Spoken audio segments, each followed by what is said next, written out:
Hello guys, soy el teacher Abelino, bienvenidos a esta nueva entrega.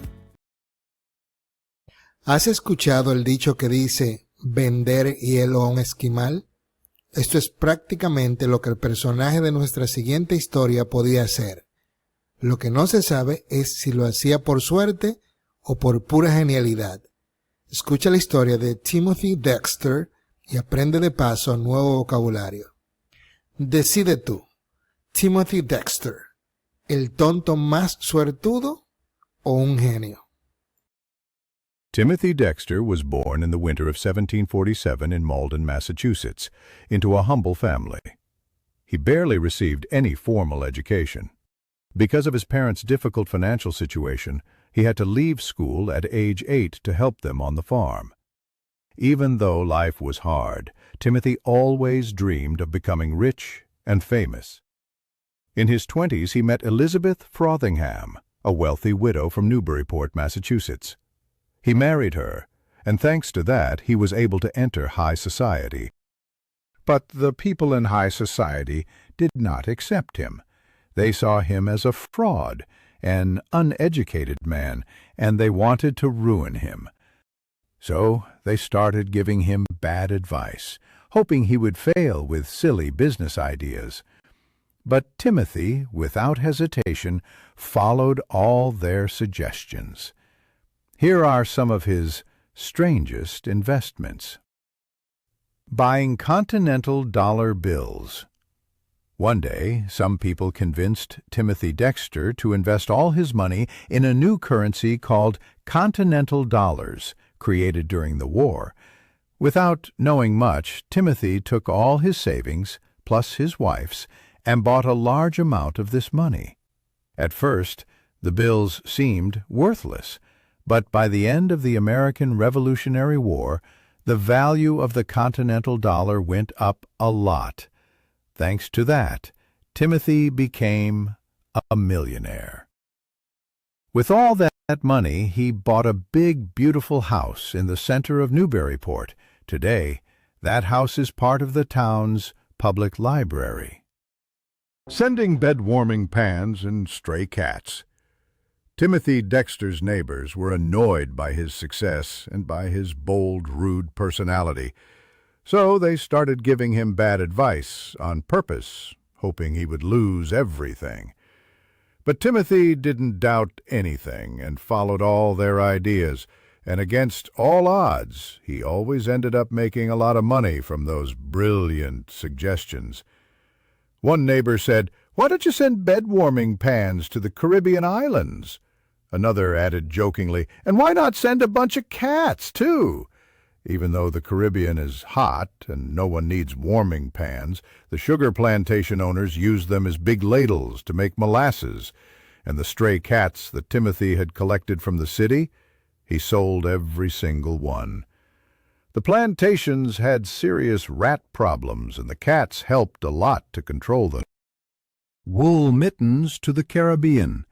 Timothy also sent wool mittens to the Caribbean, the same region where he had sent the warming pans. It seemed like another foolish idea, but once again he was lucky. Some Asian merchants bought the mittens and exported them to Siberia, a very cold place where they were actually needed. So once more Timothy made money from an idea that looked ridiculous.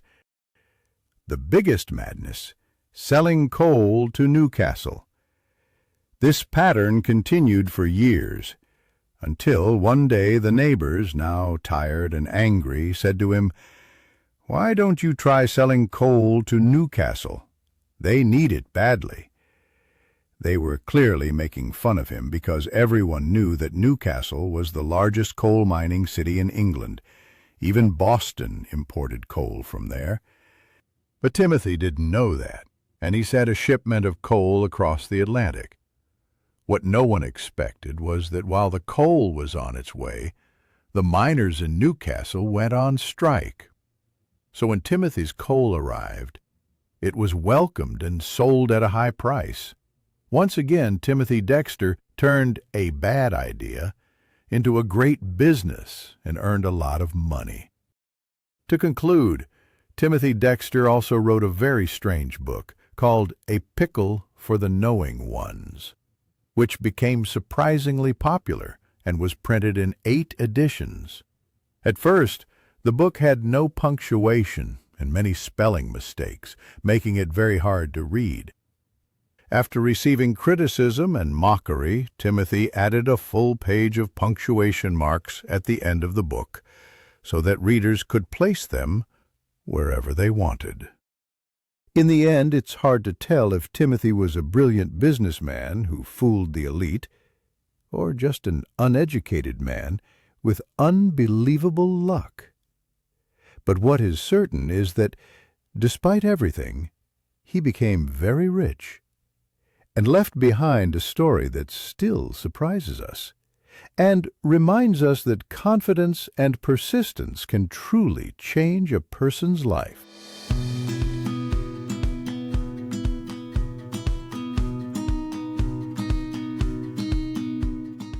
Born. Born. Winter. Winter.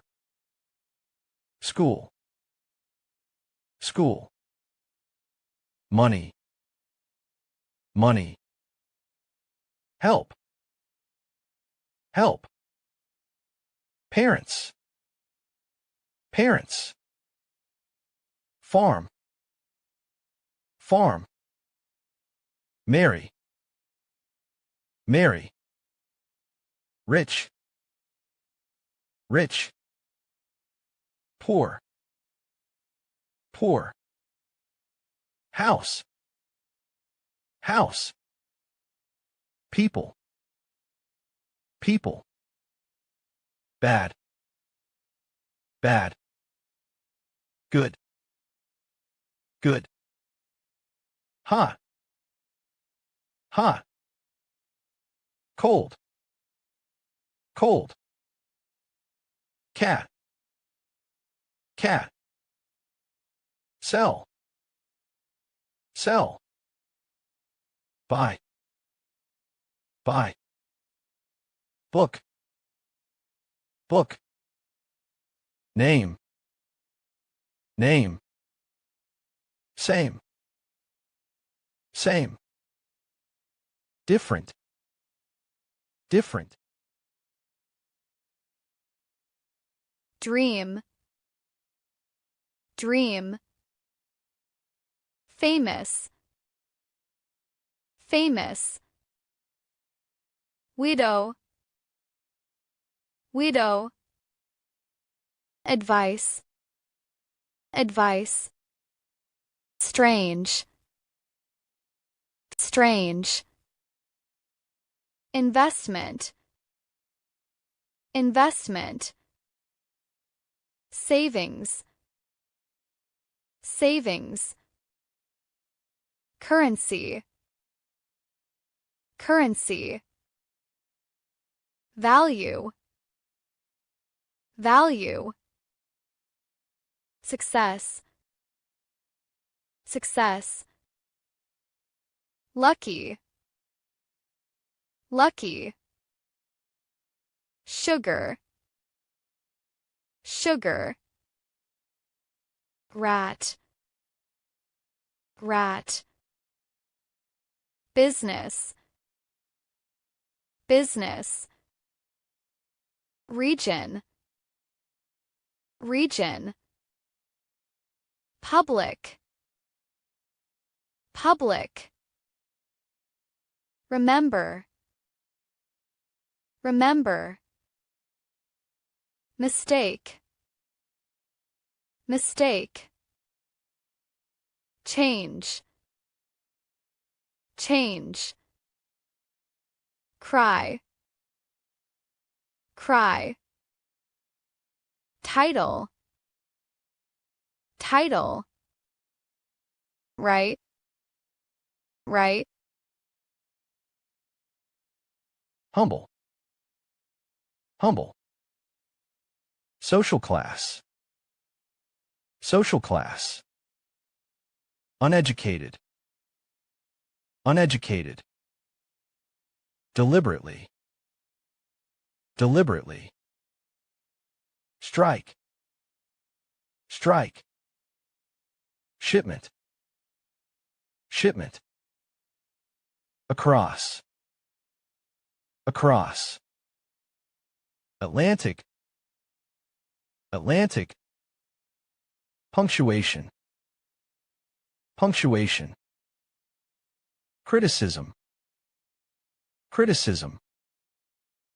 Mockery, mockery. Disguise, disguise.